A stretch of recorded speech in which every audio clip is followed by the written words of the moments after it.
Hello everyone, please share the channel and subscribe so we can release new videos. Be the first to see this video. Thank you. On a torrentially rainy day, Mr. Lamb's family decided to harvest the rice earlier than planned to avoid storms. They loaded their ox cart and bundles of rice, preparing to return home at dusk. Along the winding dirt path leading to the village, everyone was silent from exhaustion. They passed by a small cemetery on the edge of the forest. That cemetery had no polished headstones, only weathered wooden markers leaning at odd angles. People called it the abandoned cemetery. Village folklore said that place held a cursed grave. The grave belonged to a woman named Lancom. Lancom had lived more than 40 years ago.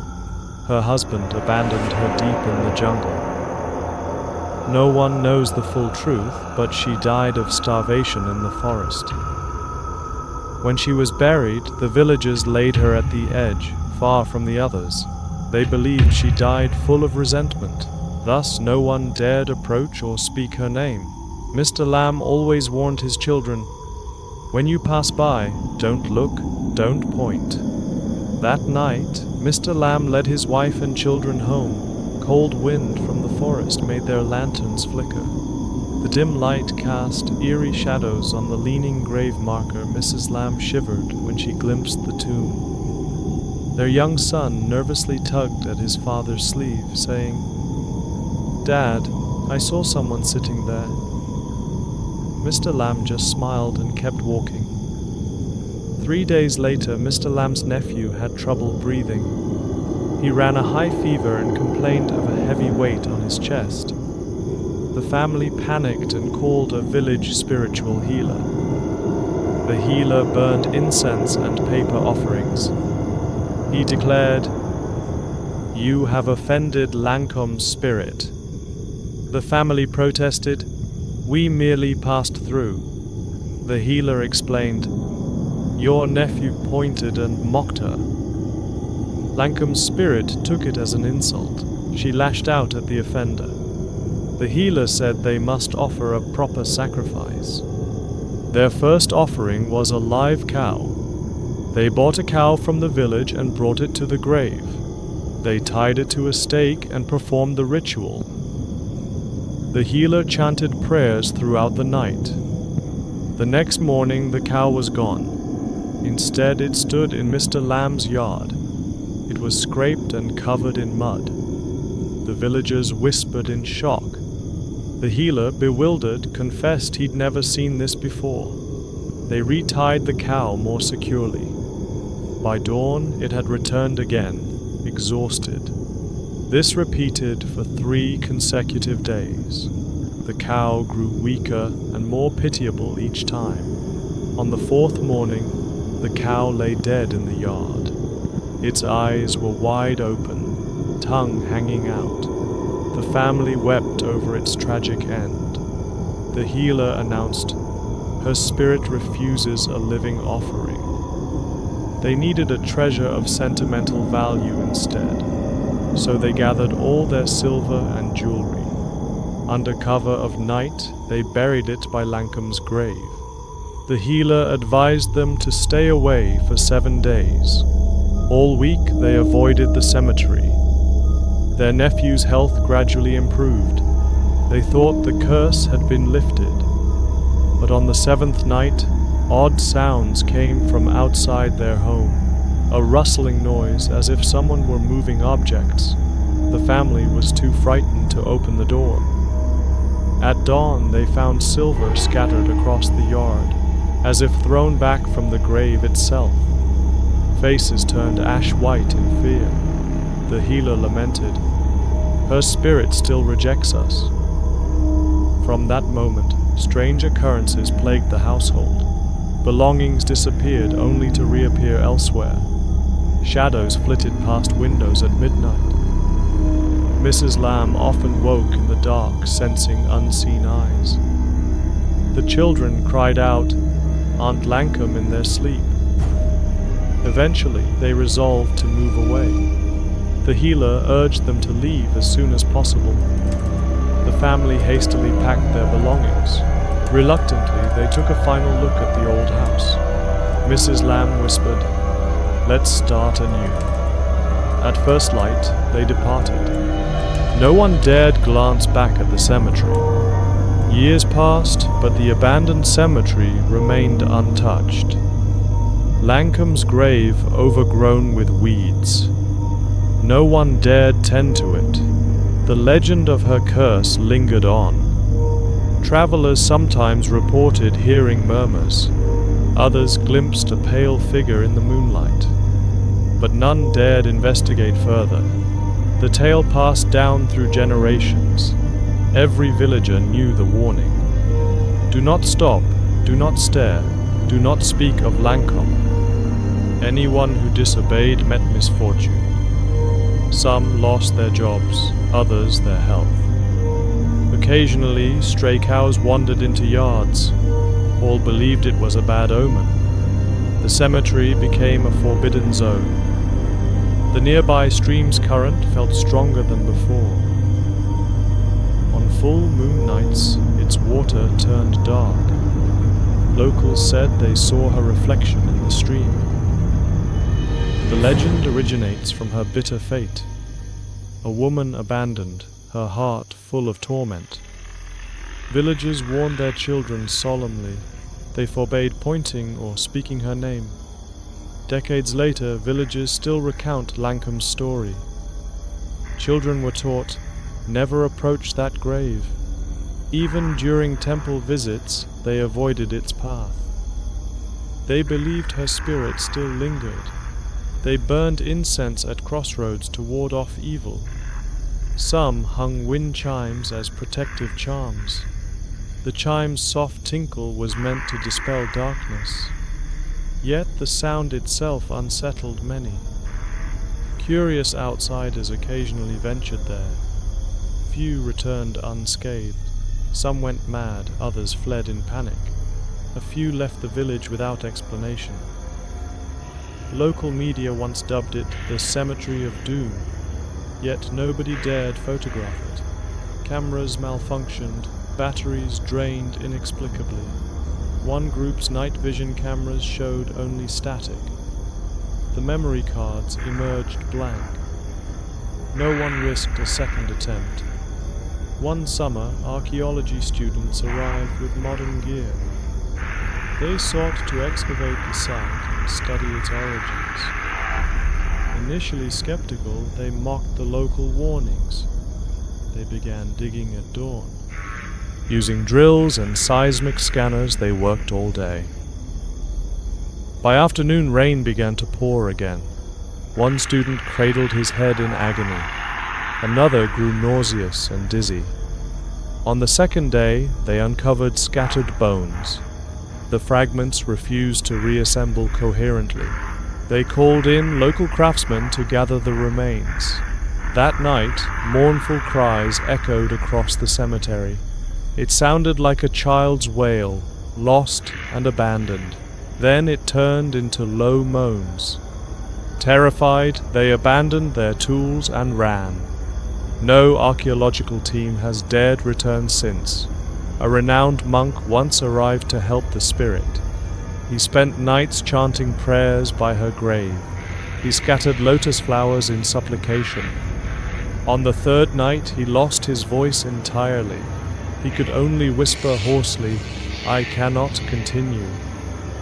Villagers believed Lancom's spirit had silenced him. They held a communal ceremony to honor her. They asked her forgiveness and release. The monk advised, "Do not force peace." He still believed she might find rest, but he vanished from the village afterward. Rumor said Lancom's spirit claimed him. Only his saffron robe remained, stained and torn. The village buzzed with grim speculation.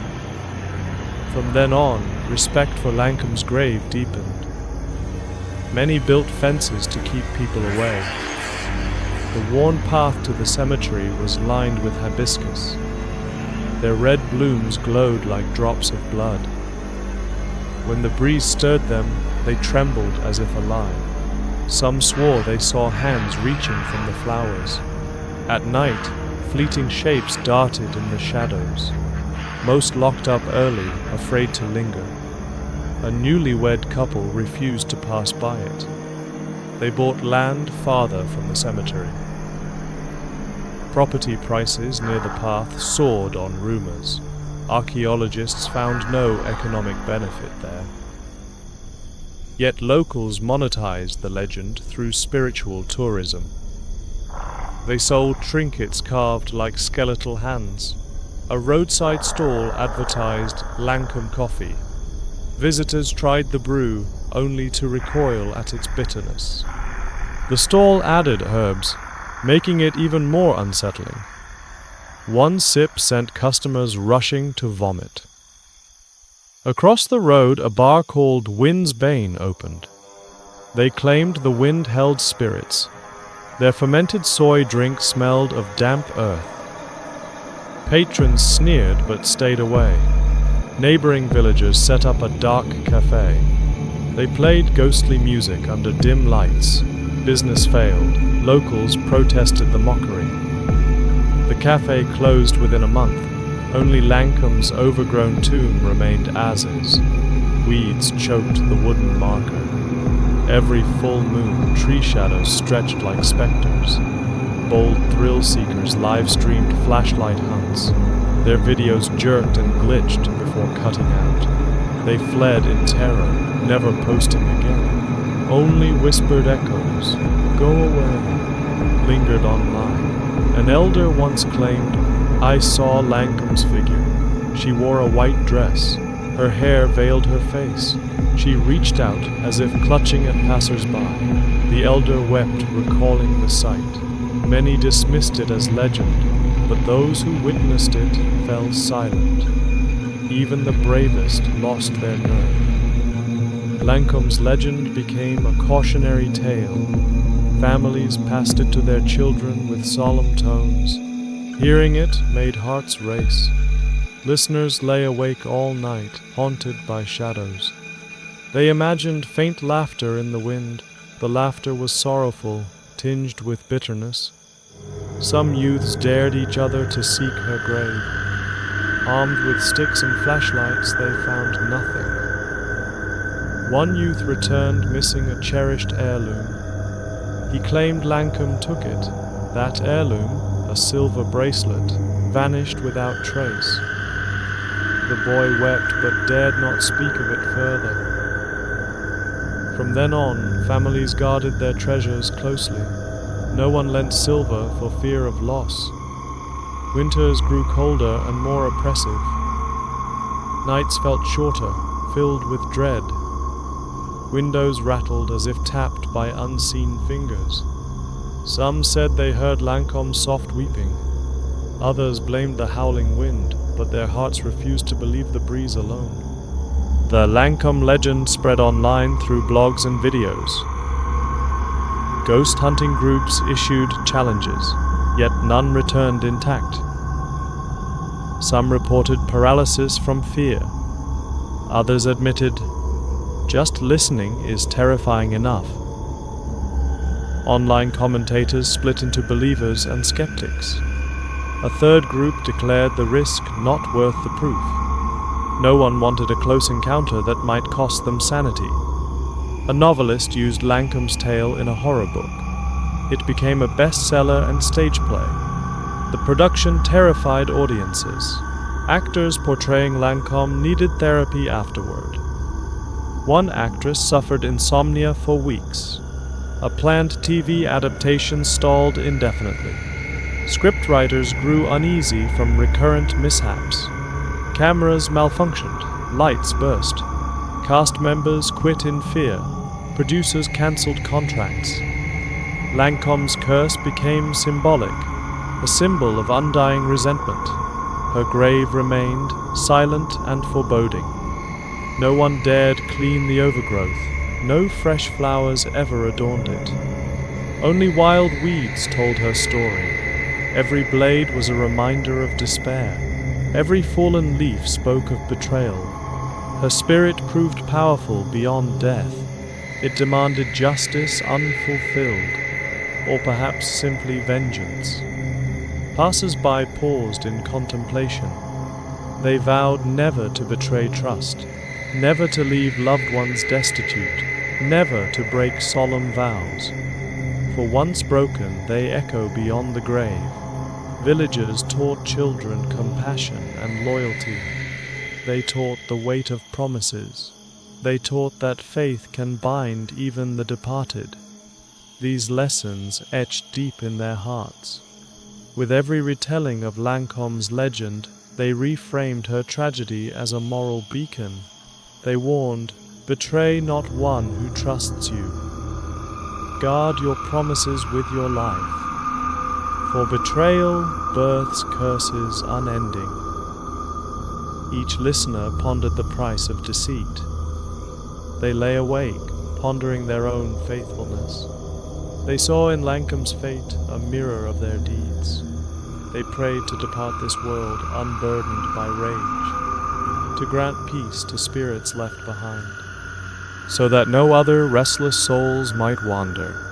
The abandoned cemetery stands as testament, a testament to love twisted into torment, a testament to loyalty turned to anguish. Lancom's grave endures as a warning that hearts can bind beyond life, that resentment can steal all salvation, that only compassion can break the chains. The villagers continue to honor her memory, but from afar and with trembling hearts. They dare not approach her resting place. Instead, they focus on kindness among the living. They cherish their families and promises. They strive to leave no soul behind in anger, to give every loved one a proper farewell, so their spirits may rest in peace. The tale of Lancom ends without closure, yet its lesson lives on, and we who listen will never forget.